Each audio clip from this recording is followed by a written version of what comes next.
اعوذ باللہ من الشیطان الرجیم بسم اللہ الرحمن الرحیم الحمد للہ رب العالمین والصلاة والسلام علی محمد وآلہ الطاہرین سیما بقیت اللہ اللہم اجل ولیک الفرج۔ موضوع سخن جو ہے کتاب شریف رسالہ لقاء اللہ، جو بہت بڑی علمی عرفانی شخصیت آیت اللہ جواد ملکی تبریزی رحمۃ اللہ علیہ، یہ ان کا نوشتہ ہے۔ ہم نے اس سے پہلے عرض کیا کہ بالآخر انسان جائز الخطا ہے، اس میں کوئی شک نہیں، اور اللہ تعالیٰ کی ایک جو بڑی رحمت ہے ہم انسانوں پر، وہ یہ ہے کہ پروردگار نے توبہ کا دروازہ کھولا ہوا ہے، اور یہ توبہ کا دروازہ تا مرگ، تا آخرین سانس جو ہے وہ کھلا ہوا ہے، اور اللہ تعالیٰ جو ہے اس نے وعدہ کیا ہے کہ وہ ہمارے سارے گناہوں کو معاف کرے گا۔ ہاں، صرف شرک مثلاً ایسا گناہ ہے جسے خدا نہیں معاف کرتا، یا وہ گناہ جن کا تعلق جو ہے حقوق العباد سے ہو، وہ بھی اللہ معاف نہیں کرتا۔ وہ اس لیے کہ آخر وہ جن لوگوں کے حق میں ظلم ہوا ہے وہ بھی اللہ کے ہی بندے ہیں، تو کیسے خدا جو ہے ان کی جگہ ہمیں معاف کر دے؟ تو پھر ان لوگوں کے ساتھ کیسے عدالت ہوگی؟ اس لیے ہمارے ائمہ علیہم السلام بھی یہی فرمایا کرتے ہیں کہ حقوق الناس کے حوالے سے ہم آپ کی شفاعت نہیں کریں گے۔ یہ جو ہم عقیدہ شفاعت رکھتے ہیں وہ حقوق اللہ کے حوالے سے ہے، حقوق الناس میں شفاعت نہیں ہے۔ آخر وہ جس آدمی کے ساتھ ظلم ہوا ہے، زیادتی ہوئی ہے، جس کا حق واپس کرنا ہے، وہ بھی امام کی ہی امت کا فرد ہے، تو وہ بھی امام کو اتنا ہی عزیز ہے جتنا آپ عزیز ہیں۔ اس لیے فرمایا کہ مومنین کے ساتھ، دیگر مسلمانوں کے ساتھ اپنے حساب کتاب آپ نے خود صاف کرنے ہیں۔ جو چیزیں پروردگار سے تعلق رکھتی ہیں وہاں شفاعت ہے، اور یہ چیز جو ہے وہ بتائی جانی چاہیے ممبر سے۔ مبلغین کو یہ بتانا چاہیے کہ یہ جو شفاعت کا عقیدہ ہے یہ حق ہے، اس میں کوئی شک نہیں، ہم سب شفاعت کے قائل ہیں، لیکن شفاعت کس چیز میں؟ حقوق العباد میں شفاعت نہیں ہوتی۔ کسی کا اگر آپ نے حق کھایا ہے تو اسے ہر صورت میں وہ واپس کرنا پڑے گا۔ کسی کا دل دکھایا ہے تو اس کی رضایت لینی پڑے گی۔ کسی کے ساتھ ظلم ہوا ہے، اس ظلم کا جو ہے وہ جبران کرنا پڑے گا۔ اسی لیے حکم یہی ہے کہ اپنے حقوق العباد کے حوالے سے جو مسائل ہیں انہیں آپ نے خود پورا کرنا ہے۔ بعض دفعہ لوگ، اب چونکہ ایک مسئلہ شروع ہو گیا ہے، میں ایک فقہی اعتبار سے بھی ایک چیز واضح کر دوں، بعض دفعہ لوگ کہتے ہیں کہ ہمیں شروع میں مسئلے کا پتہ نہیں تھا اور ایسے کام ہو گئے، جیسے لوگ راہ چلتے ہوئے کسی کی کوئی چیز اٹھا کے کھا لی، کسی کے کوئی پیسے لیے تھے واپس نہیں کیے، کسی کی کوئی چیز ویسے استعمال کر لی، اس کے کمرے سے، اس کے گھر سے، پتہ نہیں تھا۔ جیسے دینی طالب علم جو ہیں یا عام اسٹوڈنٹ جو ہیں وہ کہتے ہیں ہم ایک دوسرے کی قلم، کاغذ، کتاب بعض اوقات بغیر اجازت کے استعمال کر لیتے ہیں، اٹھا لیتے ہیں۔ اس طرح رشتہ دار جو ہیں گھروں میں ایک دوسرے کی چیزیں اٹھا کے، اچھا بعض اوقات پتہ بھی ہوتا ہے کہ وہ پسند نہیں کرتا، لیکن پھر بھی جو ہے کر لیتے ہیں استعمال۔ تو اب وہ کہتے ہیں کہ ہمیں تو اس مسئلے کا پتہ نہیں تھا کہ یہاں اتنی سختی ہے۔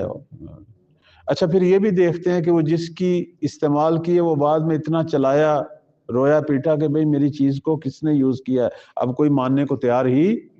یہ وہ چیزیں ہیں جو عام طور پر گھروں میں، خاندانوں میں پیش آتی ہیں، محلوں میں ایک دوسرے کی چیز باہر، گھر کے باہر پڑی ہوئی ہے، اٹھا کے یوز کر لیتے ہیں، اٹھا کے لے جاتے ہیں، پتہ نہیں چلتا کون لے گیا۔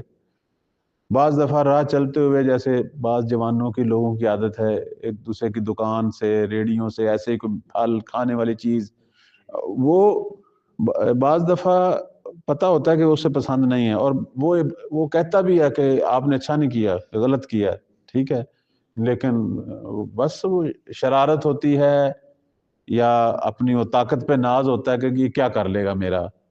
یہ وہ چیزیں ہیں جو عام لوگوں میں درپیش ہیں، عام مسائل ہیں. اب یہاں بعض دفعہ لوگ یہ سوال کرتے ہیں کہ آقا ہم نے تو پتہ نہیں کیا کچھ کیا، اب تو ہمیں یاد بھی نہیں ہے، یہ کہانی بہت لمبی ہو گئی ہے، ہمیں مسئلے کا پتہ نہیں تھا، لیکن شروع سے جیسے ایک عام روٹین کی زندگی تھی، ہم پتہ نہیں کیا کچھ کرتے رہے ہیں، تو اب کیا ہوگا؟ اب ہم چاہتے ہیں کہ پروردگار کے بارگاہ میں جائیں تو ہم پر حق العباد نہ ہو. کہتے ہیں اس حوالے سے جو حکم ہے شریعت کا وہ یہ ہے کہ جو آپ کو یاد ہے وہ تو جا کے ادا کریں نا. پہلا مسئلہ، جس کی جو چیز اٹھائی تھی وہ اسے جا کے، چاہے آپ کو نہیں لینی پڑے، وہ اسے جا کے واپس کریں. ٹھیک ہے، کسی کے پیسے اٹھائے تھے اسے واپس کریں، اور ساتھ اس سے معذرت خواہی کریں کہ اس نے جو رنج اور تکلیف اس وقت دیکھی تھی اس کی اس سے معافی مانگیں. اب وہ اگلا آدمی جو ہے وہ بھی دو حال سے خارج نہیں ہے، یا تو آپ کو معاف کر دے گا یا وہ کہے گا نہیں میں نے تو معاف، بشک تو نے مجھے میری چیز واپس کر دیا، پر مجھے جو ذہنی کوفت ہوئی ہے، جو اتنے دن میں نے ٹینشن لیا وہ میں نے معاف.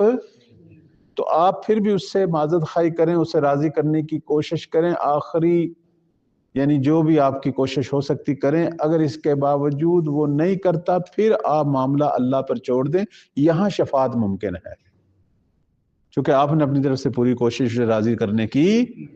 یہاں اللہ بالآخر کہے گا کہ یہ میرے بندے نے جو ہے اپنی ساری کوشش کی تھی.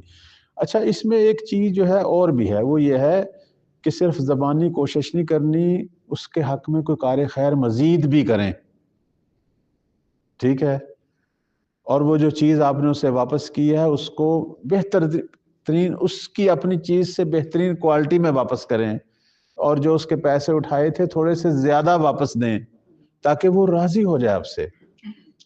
یعنی آپ اپنی طرف سے صرف لفظوں سے کسی کو راضی نہیں کیا جا سکتا، آپ عملی طور پر اس کے حق میں کوئی احسان کریں، کوئی کار خیر کریں، اس کی کوئی اور مشکل جو ہے وہ دور کریں کہ وہ قلباً آپ سے جو ہے. اس کے بعد بھی اگر کوئی گنجائش رہتی ہے اور وہ نہیں تیار ہو رہا تو پھر اللہ پہ چھوڑ دیں. مسئلے کی سمجھ آ گئی ہے؟ ایک دفعہ مسئلہ جو ہے وہ یہ پوچھا جاتا ہے کہ جناب وہ جن کی ہم نے چیزیں اٹھائی ہیں وہ بندے ہی اب دنیا میں نہیں رہے، تو اب کس کو واپس کریں؟ وہ تو رہ ہی کوئی نہیں، اور اگر ہیں بھی تو ہمیں نہیں معلوم وہ کدھر ہیں، ہمیں کیا پتا وہ کون تھے کدھر ہیں. تو اس صورت میں اگر آپ کو معلوم ہو کہ وہ کون تھے اور وہ خود فوت ہو گئے، ان کی اولاد تو ہے نا، ان کے ورثہ تو ہیں، جو اس کے شرعی ورثہ ہیں ان کو جا کے واپس کیا جائے اور ان سے معذرت خواہی کی جائے.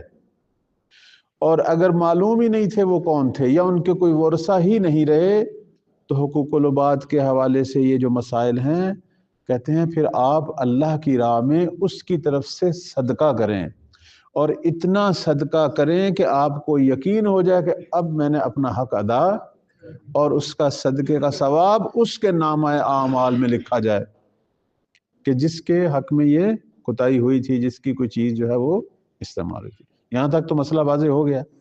ایک دفعہ جو ہے مسئلہ جو ہے وہ یہ ہے کہ میں نے دل دکھایا تھا زبان کے ساتھ، اور یہ مسائل بہت زیادہ ہیں ہمارے ہاں.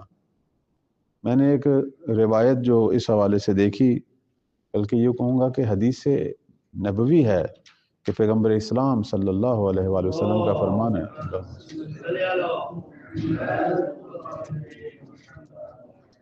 فرماتے ہیں کہ جہنم میں جو لوگ کثرت کے ساتھ داخل ہوں گے دو چیزوں کی وجہ سے، ایک زبان اور دوسرا مال. اب آپ دیکھیں ہمارے معاشرے میں جتنی بھی زیادتیاں ہو رہی ہیں وہ ان دو چیزوں کے اعتبار سے، یا لوگ زبان کے اعتبار سے ظلم کر رہے ہیں، بے رحمی کا مظاہرہ کر رہے ہیں، یا مال کے اعتبار سے بے رحمی ہے. تو مال کے حوالے سے تو میں نے ابھی مسئلہ فقہی بیان کیا. اب زبان کا جو مسئلہ ہے وہ بھی ایسے ہی ہے. اپنی موت سے پہلے جس جس کا دل دکھایا، جس جس کا بھی آپ کو یاد ہے، اس سے معذرت خواہی کریں. تہمت لگائی تو معذرت خواہی کریں، غیبتیں کی ہیں تو معذرت خواہی کریں. ٹھیک ہے، یہ جہنم کے یا قبر کے عذاب سے اس کی جو ذہنی کوفت ہے وہ کم ہے۔ ابھی لوگ کہتے ہیں جی کیسے کریں جی، وہ تو بڑی شرمندگی ہوگی، اور ہو سکتا ہے وہ اگلا جو ہے وہ معافی نہ کرے، الٹا ہماری بےزتی کرے۔ تو کوئی بات نہیں، یہ دنیا کی بےزتی قابل قبول ہے، جو روز محشر بےزتی ہونی ہے، اور جو جہنم کی آگ ہے، جو قبر کی آگ ہے، اس سے تو بہتر ہے نا یہ تھوڑی سی بےزتی، تھوڑی سی کوفت۔ اور برعکس ہو سکتا ہے کہ اگلا معاف کر دے، اگلے کے دل میں آپ کا احترام آ جائے کہ بھئی یہ اچھا بندہ ہے، پھر بھی آ گیا، ورنہ کون لوگ جو ہیں اس طرح کی باتیں جو ہیں وہ بخشوانے کے لیے، معافی مانگنے کے لیے آتے ہیں۔ تو یہ چیزیں پھر آپ نے ایک عمل خدائی کیا تو اللہ خود بخود اس کے دل میں آپ کے لیے جو ہے وہ رحم پیدا کرے گا، نرمی پیدا کرے گا، یہ ہو جاتا ہے۔ انسان جو ہے وہ بالآخر انسان کو معاف کر دیتا ہے۔ تو لیکن ایک دفعہ آپ کو پتہ ہی نہیں ہے کہ آپ نے کس کس کے ساتھ یہ کیا، یاد ہی نہیں ہے، اتنے کثرت ہے یہاں کوئی شمار ہی، تو پھر جن لوگوں کے ساتھ زبانی زیادتی ہوئی ہے ان کے لیے بھی یہی مسئلہ ہے کہ ان کے لیے صدقہ دیں، ان کے لیے خیرات کریں، اس کا ثواب ان لوگوں تک پہنچے، تاکہ روز قیامت اگر وہ شکایت کرے کہ اس نے میرے حق میں برا کیا ہے تو آپ ساتھ یہ بھی دکھائیں کہ میں نے اس کے حق میں اچھا بھی، تو وہ اچھا اس برے کو جبران، چونکہ اس وقت جو ہے یہ لوگ جو ہیں ایک ایک عمل کے لیے ترسیں گے سب لوگ کہ کاش میرے اعمال نامے میں ایک تھوڑا سا عمل اور بھی ہوتا جو آج میری بخشش کے لیے، تو اس وقت آپ لوگوں کے کیے ہوئے ان لوگوں کے حق میں اچھے کام جو ہیں ان کے عمل خیر میں اضافے کا باعث بنیں گے۔ تو مسئلہ جو ہے وہ فقہی اور شرعی اعتبار سے حل ہو گیا۔ تو بس گفتگو کا جو موضوع تھا وہ یہ تھا کہ شفاعت جو ہے وہ بھی حقوق اللہ میں ہے، لیکن حقوق العباد میں وہ ہم نے خود اپنے مسائل جو ہے وہ حل کر کے جانے ہیں۔ پروردگار جو ہے وہ غفور الرحیم ہے، اس میں کوئی شک نہیں۔ ایک واقعہ جسے جناب صدوق علیہ الرحمہ نے اپنی کتاب مجالس الصدوق میں لکھا، اور ایت اللہ ملکی تبریزی نے اسی کتاب لقاء اللہ میں بھی اس واقعے کو لکھا، میں وہ واقعہ آپ کی خدمت میں بیان کرتا ہوں۔ عموماً یہ واقعہ عام طور پر لوگوں نے سنا ہوگا، لیکن بالآخر یہ ہمارے لیے نصیحت ہے، اور یہ چیزیں بار بار سننی پڑھنی جو ہے وہ خود روح کی پرورش ہے، روح کا تزکیہ ہے۔ میں واقعہ آپ کی خدمت میں نقل کرتا ہوں۔ جناب معاذ ابن جبل جو ہیں وہ کہتے ہیں کہ میں رسول اللہ کی خدمت میں آیا، اور جناب معاذ جو ہے وہ رو رہے تھے۔ جب وہ رسول اللہ کی خدمت میں آئے تو رو رہے تھے، تو پیغمبر اسلام نے فرمایا کہ ما یبکی کا یا معاذ، اے معاذ تجھے کس چیز نے رولایا؟ فقال یا رسول اللہ، تو جناب معاذ نے کہا ہے اے اللہ کے رسول، ان بالباب شابن، کہ میں آ رہا تھا تو مسجد کے دروازے پر جو ہے، یا جہاں رسول اللہ تشریف فرماتے ہیں وہاں دروازے پر میں نے ایک جوان کو دیکھا، اور اس جوان کی آگے خصوصیات بیان کی ہیں کہ وہ جوان تھا تو بڑا خوبصورت شاداب، لیکن اس عورت کی مانت جو ہے وہ گریہ کر رہا تھا کہ جس کا جوان بیٹا جو ہے وہ دنیا سے چلا گیا، بری طرح رو رہا تھا۔ ایک خوبصورت جوان ہے لیکن رو رہا ہے بری طرح۔ پیغمبر نے فرمایا کہ ادخل علی الشاب یا معاذ، اس جوان کو میرے پاس لے کے آؤ۔ فادخلہ علیہ، جوان آیا پیغمبر اسلام صلی اللہ علیہ وآلہ وسلم کی خدمت میں، وسلم، ورد، سلام کیا، جواب سلام۔ ثم قال، پھر نبی نے فرمایا کہ ما یبکی کا یا شاب، اے جوان تجھے کس چیز نے رلایا؟ قال کیف لا ابکی وقد رکبت ذنوبا ان اخذنا اللہ عز وجل ببعضها ادخلنی نار جہنم۔ وہ کہتا ہے کہ کیوں نہ رہوں، اپنے گناہوں پہ رو رہا ہوں۔ کہتے ہیں کہ یہ کسی جوان آدمی کی ایک عظمت کی نشانی ہے کہ جوان لوگ گناہوں پہ روئیں۔ بوڑھوں کو تو روتے ہوئے دیکھا گیا ہے، بوڑھوں کو توبہ کرتے ہوئے دیکھا گیا ہے، لیکن جوانی کے عالم میں اگر کوئی توبہ کی فکر میں پڑ جائے اور گناہوں پہ روئے، یہ عظمت ہے۔ اس لیے کہتے ہیں نا کہ جوانی میں توبہ کرنا جو ہے وہ انبیاء کا شیوا ہے۔ در جوانی توبہ کردن شیوائے انبیاء. کہنے لگا مجھے اپنے گناہوں پہ رونا آ رہا ہے، اور میرے بعض گناہ ایسے ہیں کہ اگر خدا ان بعض گناہوں کا عذاب اگر مجھے دینے کا ارادہ کرے تو ان بعض گناہوں کی وجہ سے اللہ مجھے جہنم میں ڈال دے گا، اور مجھے ان گناہوں کی کوئی بخشش دور دور تک نظر، ایسے بھی میں نے وحشتناک گناہ کیے ہیں. تو پیغمبر اسلام نے سب سے پہلا سوال کیا کہ حل اشرکت باللہ شیئا، تو نے آیا کہیں خدا کا کوئی شریک تو نہیں ٹھہرایا، کوئی شرک والا کام تو نہیں کیا؟ قال اعوذ باللہ ان اشرک بربی شیئا، کہنے لگا نہیں، ہرگز نہیں، میں پناہ مانگتا ہوں، میں نے تو اپنے رب کا جو ہے وہ شرک نہیں کیا، یہ کام نہیں کیا. فرمایا قتلت النفس التي حرم اللہ، ایک دوسرا بڑا گناہ جو قابل بخشش نہیں ہے. پیغمبر نے فرمایا کہ آیا کسی بے گناہ انسان کو قتل کیا ہے؟ کہ یہ بھی بہت بڑا گناہ ہے. کہتے ہیں نا بے گناہ انسان کا قتل گویا پورے انسانیت کا قتل. اس نے کہا کہ لا، نہیں، یہ بھی میں نے کام نہیں کیا. اس کے بعد فرماتے ہیں کہ پھر تجھے پریشانی کی ضرورت نہیں ہے اے جوان، پھر تیرے جتنے بھی گناہ ہوں گے چاہے وہ ایک پہاڑ کی مانند ہی کیوں نہ ہوں، یغفر اللہ لک ذنوبک وان کانت مثل الجبال، فرماتے ہیں کہ اگر وہ پہاڑ کی مانند کیوں نہ، وان کانت مثل الجبال الرواسی، یہ جو پہاڑوں کا سلسلہ ہم دیکھتے ہیں. قال الشاب، تو اس جوان نے کہا فإنها أعظم من الجبال الرواسی، یہ جو بڑے بڑے پہاڑ ہیں ان سے بھی بڑے ہیں میرے گناہ بھی چھوٹے نہیں ہیں. تو پیغمبر اسلام نے فرمایا کہ یغفر اللہ لک ذنوبک، کوئی مسئلہ نہیں، پھر بھی اللہ تیرے گناہ معاف کر دے گا. وَإِن كَانَتْ مِثْلَ الْأَرْضِينَ السَّبْعِ، اگرچہ تیرے وہ جو گناہ ہیں وہ 7 زمینوں کے برابر ہوں، 7 زمینوں کے برابر.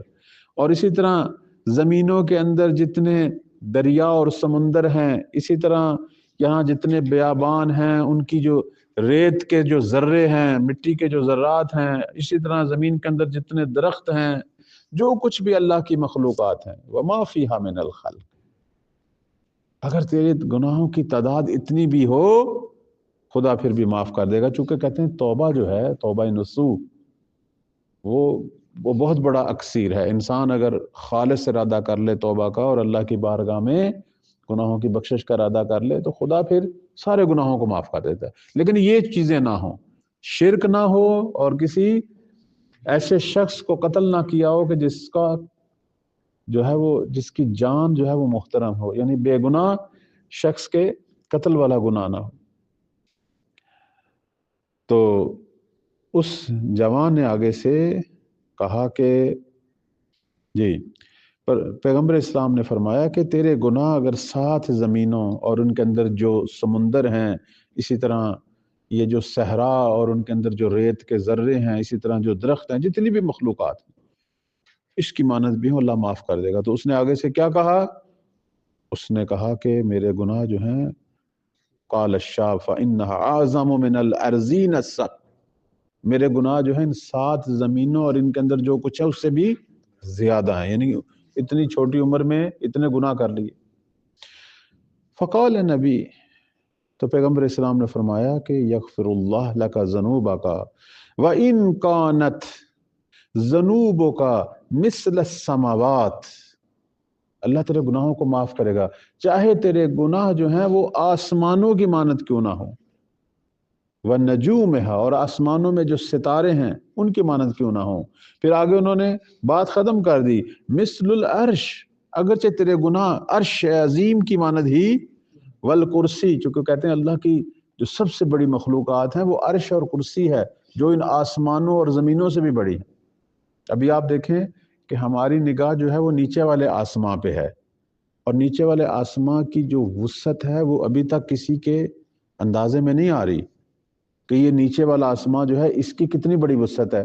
آپ لوگ یونیورسٹیوں میں، کالجوں میں پڑھتے ہیں، ماہرین فلکیات کیا کہتے ہیں کہ ابھی ہم ایک نظام شمسی میں ہیں، یہ ایک ستارہ ہے سورج، جس کے ہم نظام میں ایک زمین ہے اس کے اندر ہم ہیں. تو ابھی ہم اس نظام شمسی سے خارج نہیں ہو سکے، ابھی تک نہیں ہو سکے۔ یہ جو ایک ستارہ ہے، اس طرح کے کروڑوں ستارے ہیں ہماری کہکشاں میں، اور ایک ستارے سے دوسرے ستارے کا سفر پتہ نہیں کتنے ارب سال کا ہوتا ہے، جو ہمارے سالوں کے حساب سے، نوری سال تو اور ہیں۔ ہماری کہکشاں ایک کہکشاں ہے، اس طرح کی پتہ نہیں ہزاروں لاکھوں کروڑوں کہکشائیں ہیں اس آسمان میں۔ تو ابھی پہلے آسمان کا پتہ نہیں ہمیں اس کی وسعتیں کتنی ہیں، تو ابھی دوسرا آسمان، پھر تیسرا، پھر 7 آسمان ہیں، اور ان کے اوپر عرش ہے اور کرسی ہے، وہ تو بہت بڑے ہیں۔ کہتے ہیں عرش کے سامنے یہ 7 آسمان اور یہ 7 زمینیں ایسے ہی ہیں جیسے سمندر میں ایک قطرہ پانی کا۔ تو پیغمبر اسلام کیا فرما رہے ہیں؟ کہتے ہیں اے جوان، گھبرانے کی بات نہیں ہے، اگر تیرے گناہ جو ہیں وہ عرش اور کرسی کی مانند ہی کیوں نہ ہوں، خدا پھر بھی انہیں، تو اسے جوان نے کیا کہا؟ فَإِنَّهَا أَعْظَمُ مِنْ ذَلِكَ، میرے گناہ تو اس سے بھی، اب وہ کیا کر کے آیا؟ جب اس نے یہ کہا نا تو فَنَّظَرَ نَبِي إِلَيْهِ كَهَيَّةِ الْغَضْبَانِ، اب پیغمبر اسلام ناراحت ہو گئے، غصے سے اسے دیکھا پیغمبر نے، چونکہ اب تو پیچھے کوئی بات ہی نہیں رہ گئی، اللہ کی ساری مخلوقات سے، حتی عرش و کرسی سے بھی بڑے ہیں گناہ۔ تو پیغمبر نے اسے سوال کیا، فرمایا وَيْحَكْ یا شاب ذنوبک اعظم ام ربک، اے جنوان تجھ پہ افسوس، تجھ پہ افسوس، مجھے یہ بتا تیرے گناہ بڑے ہیں یا رب بڑا ہے؟ فخر الشاب بوجہہ، تو وہ جوان جو ہے وہ منہ کے بل گر گیا، زمین پہ سجدے میں گر گیا۔ وَهُوَ يَقُولُ، اور اس نے کہا سبحان ربی، میرا رب منزہ ہے، میرا رب، ما من شیء اعظم ربی، کون سی چیز ہو سکتی ہے جو میرے رب سے بھی بڑی ہے؟ ربی اعظم یا نبی اللہ من کل عظیم، اے اللہ کے رسول میرا رب سب سے بڑا ہے، ہر چیز سے بڑا ہے۔ فقال نبی، تو پیغمبر اسلام نے فرمایا فَهَلْ يَغْفِرُ الذُّنُوبَ الْعَظِيمَ إِلَّا الْعَظِيمَ، تو جو کہتا ہے میرے گناہ بڑے ہیں، حتیٰ آسمانوں اور زمینوں سے بڑے ہیں، حتیٰ عرش اور کرسی سے بڑے ہیں، تو اس عظیم گناہ کو پھر معاف کرنے والا بھی عظیم ہے۔ کیا عظیم کو عظیم معاف نہیں کر سکتا؟ قال الشاب لا واللہ، کیوں نہیں یا رسول اللہ، ثم سکت الشاب، پھر وہ جوان خاموش ہو گیا۔ اس کے بعد پیغمبر اسلام نے فرمایا ویحک یا شاب، اے جوان تجھ پہ افسوس، الا تخبرنی بذنب واحد من ذنوبک، آیا تو ان اپنے گناہوں میں سے کسی ایک گناہ کے بارے میں مجھے بتا نہیں سکتا؟ ابھی تو کیا کر کے آیا؟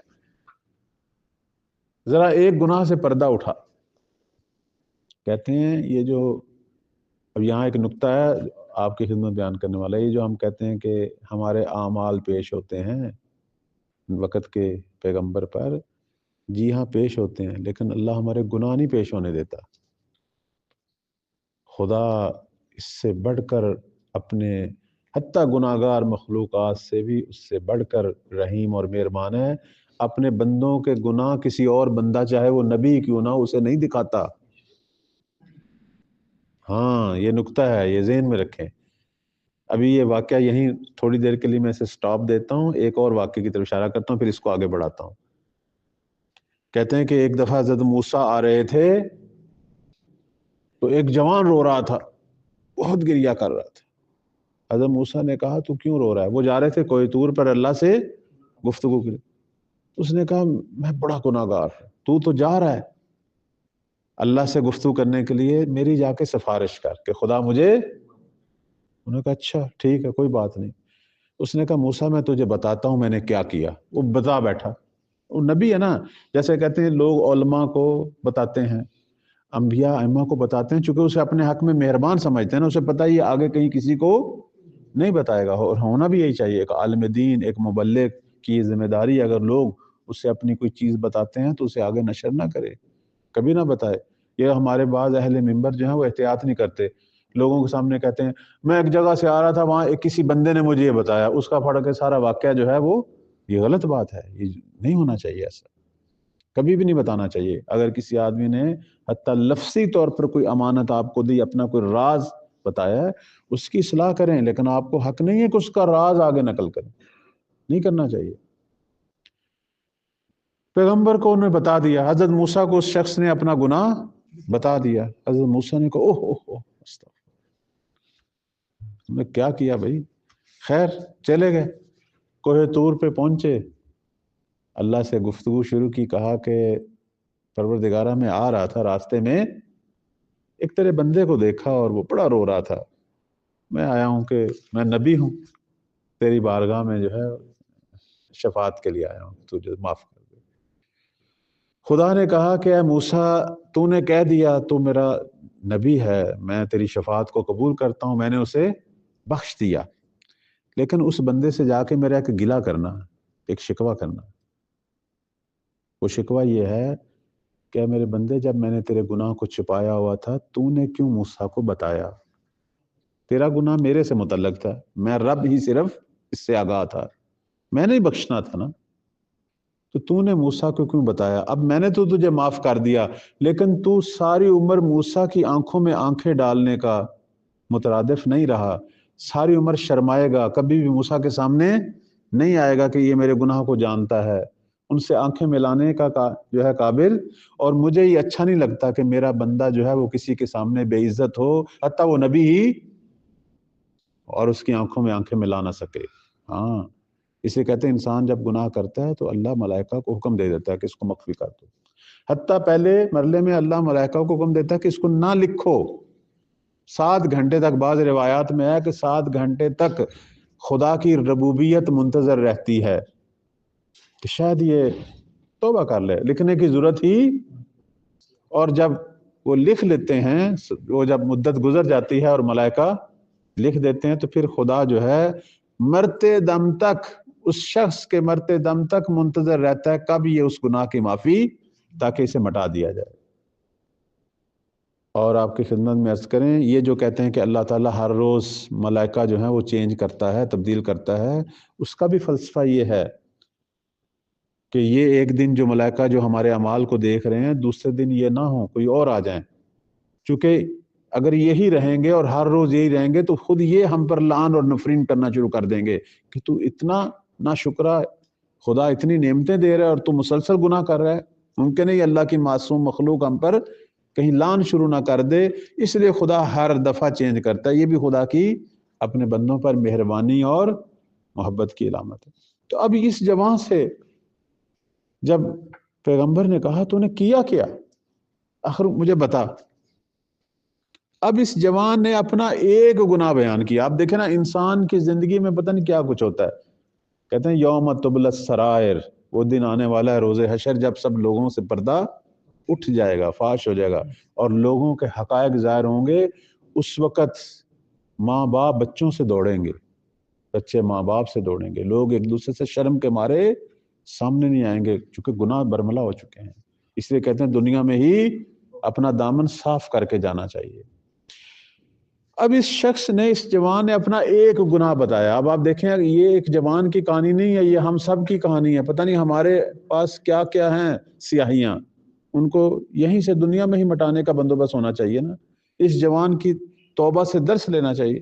اس جوان نے کہا کہ یا رسول اللہ، میرا ایک گناہ میرا یہ ہے کہ میں 7 سال سے کام کر رہا ہوں، وہ یہ ہے کہ میں جب بھی کوئی مردہ دفن ہوتا تھا میں جاتا تھا، قبر کھولتا تھا، نبش قبر کرتا تھا، نبش قبر خود ایک گناہ، پھر اس مردے کو عریاں کرتا تھا، اس کا کفن سارا چراتا تھا، یہ دوسرا گناہ، اور پھر میں وہ جو ہے مال الغیر کو جا کے بازار میں فروخت کرتا تھا، یہ تیسرا گناہ، یعنی بازار میں وہ کفن بیچ دینا، وہ دکاندار نے اس کو دوبارہ آگے کسی اور کو ضرورت پڑی، وہ تیار شدہ آمادہ کفن وہ اس طرح بکتے رہتے تھے۔ اور اب دیکھیں نا، اس نے ایک مرلے میں کئی گناہ کر لیے، نبش قبر، مردے کو عریاں کرنا، اس کا کفن ختم کرنا، کفن دینا واجب ہے مردے پہ، ہر ایک پہ واجب ہے، اور تیسرا جا کے مال الغیر بیچ دیا۔ کہتا ہے یہ کام میں 7 سال سے کر رہا تھا، یعنی یہ ایک ابھی گناہ ہے جو 7 سال سے کر رہا تھا۔ جیسے ہم میں سے بعض لوگ غیبت پتہ نہیں کتنے سالوں سے کر رہے ہیں، اب کس کس کی کر رہے ہیں تو وہ علیحدہ علیحدہ ہو گئے. مثلا ایک آدمی کی غیبت پتہ نہیں کتنے سالوں سے ہو رہی ہے, ابھی دوسرا ملا لو, تیسرا 50, پتہ نہیں, اب تو شمار ہی نہیں ہوتا کتنی کی غیبت کی, یاد ہی نہیں ہے کن کن کی ہے. ابھی یہ ایک گناہ ہے.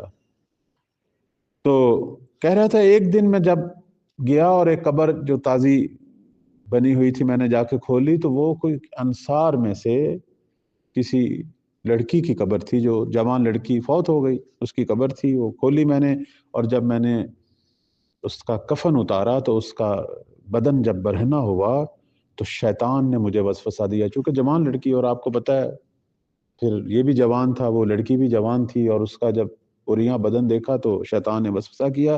اس نے اس پر تجاوز بھی کیا, شیطان نے اسے جو ہے وہ یعنی زنا کیا اس مردے کے ساتھ. اور جب یہ زنا کر بیٹھا اس وقت جو ہے ایک آواز آئی اس جسد سے, اس لاش سے, کہ تجھ پہ لعن ہو, تجھ پہ نفرین ہو, اور روز قیامت یوم الدین جو ہے میں اللہ سے جو ہے مطالبہ کروں گی کہ تو نے اس طرح مجھے یہاں عریاں قبر میں پھینکا, اور میرا کفن بھی لے کے جا رہا ہے, اور مجھ سے زنا کیا, اور میں اب روز قیامت مجنب حالت میں جو ہے بلند ہوں گی, اور تو نے میرے جسم کو آلودہ کیا نجاست سے. اب میں روز قیامت جو ہے تیرے بارے میں خدا سے درخواست کروں گی کہ خدا تجھے جہنم کی آگ میں ڈالے. جب مردے سے یہ آواز سنی اس وقت یہ جوان جو ہے وہ فوراً جو ہے وہ لرز گیا. اس کی حالت اس وقت تبدیل ہوئی ہے جب اس نے مردے کی آواز سنی. کہتا اب مجھے یقین ہو گیا کہ انی فما اظن انی اشم ریح الجنہ ابدا یا رسول اللہ. اب مجھے پتہ چل گیا کہ میں کبھی بھی جو ہے وہ جنت کی آگ جو ہے, جنت کی خوشبو جو ہے اب میں نہیں سونگھ سکتا جو کچھ میں کر بیٹھا ہوں. پیغمبر اسلام نے جب اس کا یہ ایک گناہ سنا, ابھی اس نے ایک گناہ سے پردہ اٹھایا, کیا بنے گا جب ہمارے سارے گناہوں سے پردہ اٹھے گا؟ فقال نبی تنحى انی یا فاسق انی اخاف ان احترق بنارک فما اقربک من النار.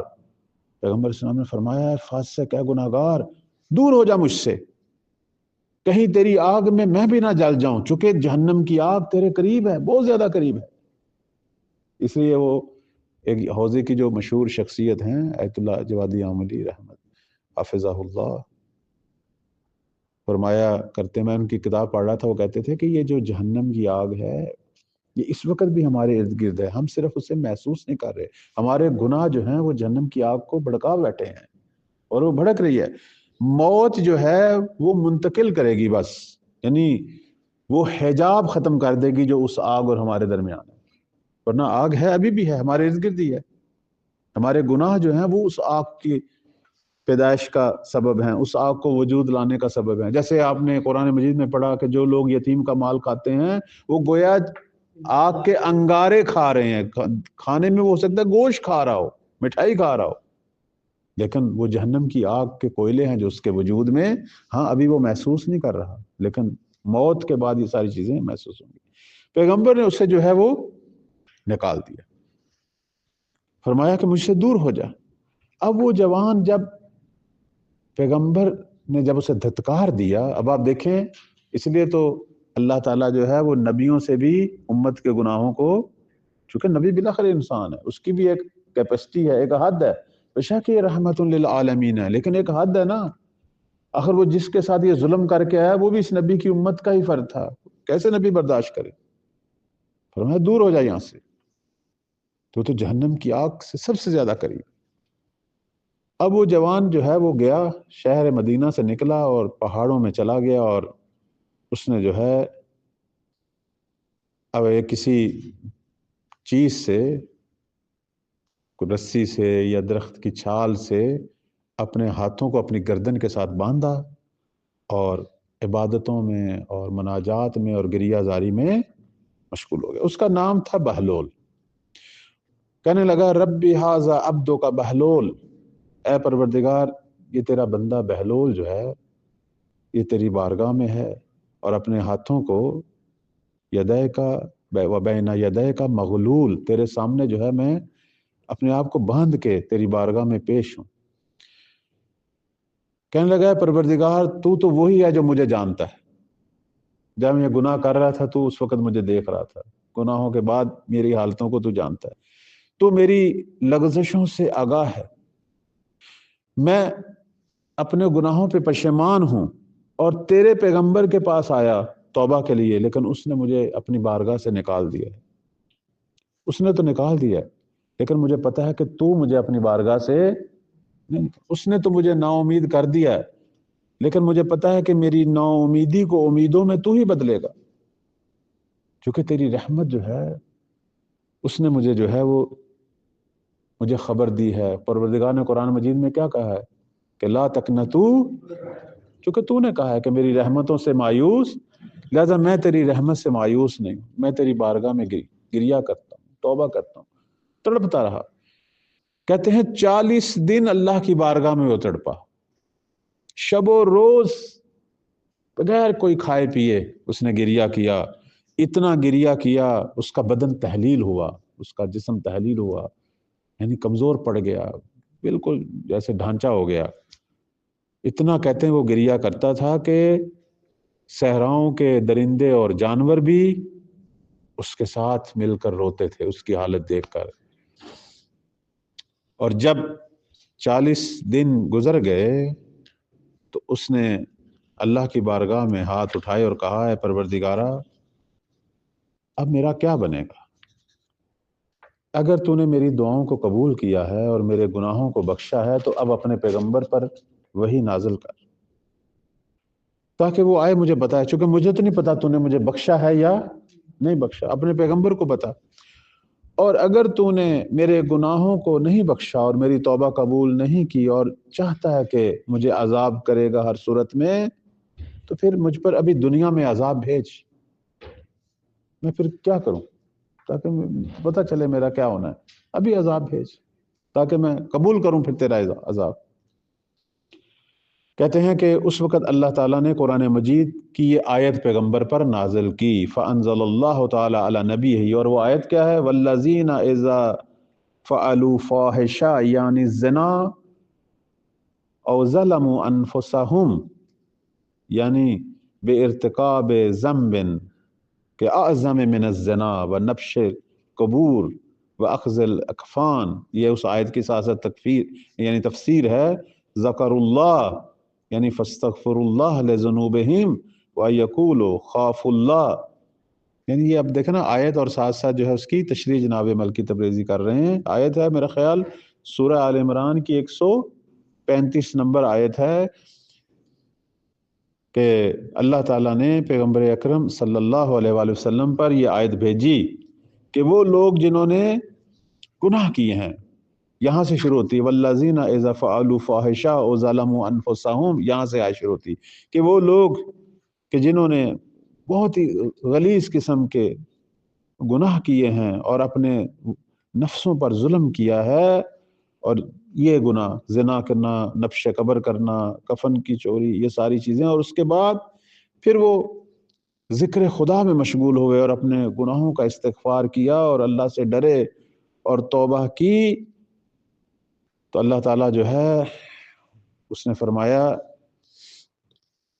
کہ اے پیغمبر، اب دیکھیں کہتے نا کہ وہ جو باتیں قرآن میں آئیں اور جو اس کی تشریح میں آئیں، کچھ چیزوں کا تعلق جو ہے وہ احادیث قدسیہ سے ہے۔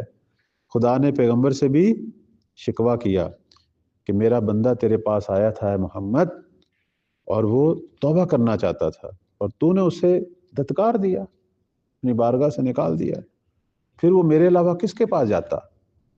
اب دیکھیں یہاں تھوڑی سی شکوہ اللہ کا پیغمبر سے بھی ہے کہ نہیں کرنا چاہیے تھا۔ دیکھیں نا ایک آدمی کا جتنا بڑا بھی گناہ ہو بلاخر اس کو حوصلہ اور تسلی دینی چاہیے۔ ہمارے بعض دفعہ مبلغین، حتیٰ والدین، حتیٰ عام طور پر جو بزرگ لوگ ہیں وہ ایک بہت بڑی غلطی کر بیٹھتے ہیں، اگر کسی کے گناہ کے بارے میں پتہ چلتا ہے تو وہ کہتے ہیں یہ تو حتماً جہنمی ہے، یہ جو مرضی کر لے اس نے جانا ہی، یہ کہنے کا حق نہیں ہے غیون، کسی کو حق نہیں، حتیٰ پیغمبر کو بھی کہنے کا حق نہیں ہے۔ اور اس کے بعد اللہ نے کہا کہ پھر وہ کہاں جاتا، کس کے پاس جاتا؟ وہ میرے پاس ہی آیا ہے، اور اس نے جو گناہ کیے ہیں اس پر اس نے توبہ کی اور میں جو ہے اس کی توبہ کو قبول کر رہا ہوں اور اس شخص کے ان گناہوں کو معاف کر رہا ہوں اور اسے میں بہشت میں داخل کروں گا، وہ بہشت جس کے نیچے جو ہیں وہ نہریں جاری ہیں اور یہ بہشت میں رہیں گے۔ جو بھی گناہوں کو انجام دینے کے بعد توبہ کرتے ہیں، خدا نے وعدہ کیا ان کے گناہوں کو بھی معاف کرے گا اور انہیں بہشت میں داخل کرے گا۔ ہاں، اس کے بعد پھر مزید وہ گناہ نہ کرے، یعنی پھر اپنی اس حالت توبہ پر باقی رہے۔ فلما نزلت هذه الآیہ، جب یہ آیت نازل ہو گئی تو پیغمبر اسلام خرجا، پیغمبر اسلام نکلے، وهو يتلوها ويتبسم، پیغمبر اسلام اس حال میں نکلے کہ اس آیہ مجیدہ کی تلاوت بھی کر رہے تھے اور چہرے پہ مسکراہٹ تھی۔ فقال لاصحابہ، اور اپنے اصحاب سے کہا کہ تم میں سے کون ہے من یدلنی علی ھذا الشاب التائب، کون ہے جو مجھے بتائے کہ وہ جوان کہاں ہے، اس وقت کس صحرا میں ہے، مدینے سے نکلا تھا تو کہاں گیا۔ فقال معاذ یا رسول اللہ، جناب معاذ نے کہا ہے پر اے اللہ کے رسول، ہمیں پتہ ہے، بلغنا انہ فی موضع قضا و قضا، کس جگہ پہ ہے۔ فمضى رسول اللہ باصحابہ حتی انتہوا الی ذلک الجبل، بلاخر وہ اس جگہ پہ پہنچے پیغمبر اپنے اصحاب کے ساتھ، اور اس پہاڑ پہ جہاں وہ اوپر بیٹھا ہوا تھا وہاں تشریف لے گئے۔ فصعدوا الیہ ویطلبون الشاب، اور اس جوان کو بلایا، اور وہ جوان جب آیا کس حالت میں آیا، قائم بین الصخرتین مغلولۃ یداہ الی عنقہ، کہ دو پتھروں کے سہارے سے وہ کھڑا ہے، ٹیک سے دو پتھروں کے درمیان، اپنے ہاتھ گردن سے باندھے ہوئے ہیں، اور اس کا چہرہ جو ہے، جو اتنا خوبصورت جوان تھا، سفید روح خوبصورت، اس کا چہرہ سورج کی جو براہ راست اس پہ جو پڑتی رہی ہے حرارت، اس سے چہرہ جو ہے اس کا سیاہ ہو چکا تھا۔ اور آپ کی خدمت میں عرض کریں، اور اس کی آنکھوں کے بال، یہ جو پلکیں ہیں، یہ کثرت گریہ سے جو ہے وہ گر چکی تھی، اتنا اس نے گریہ کیا تھا۔ یعنی دیکھنا، توبہ کہتے ہیں گناہ کے حساب سے انسان جو ہے وہ توبہ کرے۔ اور اس کے بعد وہ جوان جو ہے اللہ کی بارگاہ میں کیا کہہ رہا تھا، اے پروردگار، اے میرے آقا، سیدی قد احسنت خلقی، خدا تو نے مجھے کتنا خوبصورت خلق کیا تھا، میری کتنی اچھی صورت بنائی تھی، کاش مجھے پتا ہوتا کہ میرے ساتھ کیا ہونا ہے، مجھے پتا ہوتا تو نے مجھے معاف کرنا ہے یا مجھے آگ میں جلانا ہے، مجھے تو نے اپنے قرب میں جگہ دینی ہے یا تو نے بھی مجھے دھتکار دینا ہے، کاش مجھے پتا ہوتا میری عاقبت کیا ہوتی۔ کہتے ہیں کہ انسان کی سب سے بڑی فکر دنیا میں یہ نہیں ہونی چاہیے کہ فلاں مال کب ملے گا، دوپہر کو کیا کھانا ہے اور شام کو کیا کھانا ہے،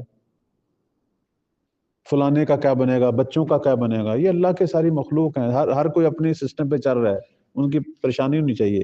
سب سے بڑی فکر یہ ہونی چاہیے کہ میرا کیا بنے گا، عاقبت کیا ہوگی میری، یہ ہونی چاہیے۔ کاش مجھے پتا ہوتا میری کیا عاقبت ہے، اے پروردگارہ تو نے مجھے جنت کی طرف بھیجنا ہے یا جہنم کی طرف، کاش مجھے پتا ہوتا۔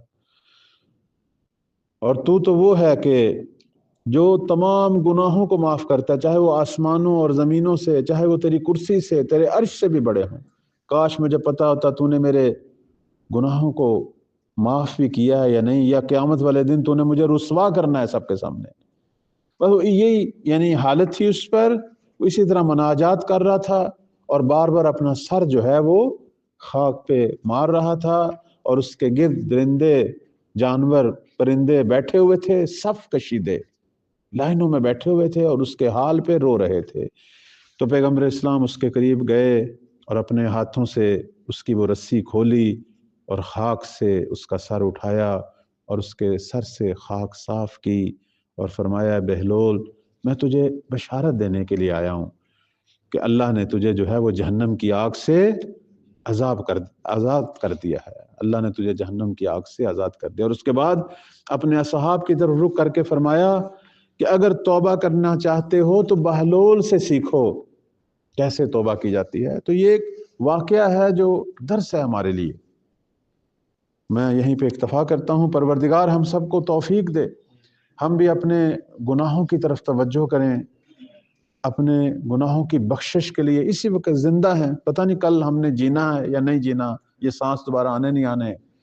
اپنے گناہوں کے مداوع کے لیے، اپنے گناہوں کی بخشش کے لیے اللہ ہم سب کو خالص توبہ کی توفیق دے، اور صدق دل سے اللہ کی بارگاہ میں اس کے توبہ گزار بندوں میں سے قرار پائیں۔ خدایا ہم سب کو معاف فرما، ہمارے گناہوں کو، صغیرہ کبیرہ گناہوں کو معاف فرما، اپنے صالح اور توبہ کرنے والے بندوں میں سے قرار دے۔ پروردگار ایسے مبلغ، ایسے علماء میں سے قرار دے جو تیرے بندوں کو تیری رحمت سے مایوس نہ کریں بلکہ تیری رحمت کے قریب لائیں۔ پروردگارہ دین حق کی صحیح معنوں میں تبلیغ کرنے کی توفیق عطا فرما۔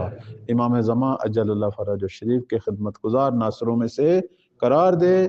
حاضرین کی جو دعائیں ہیں پروردگار اپنی بارگاہ میں قبول فرما، ہمارے مرحومین کے درجات کو بلند فرما۔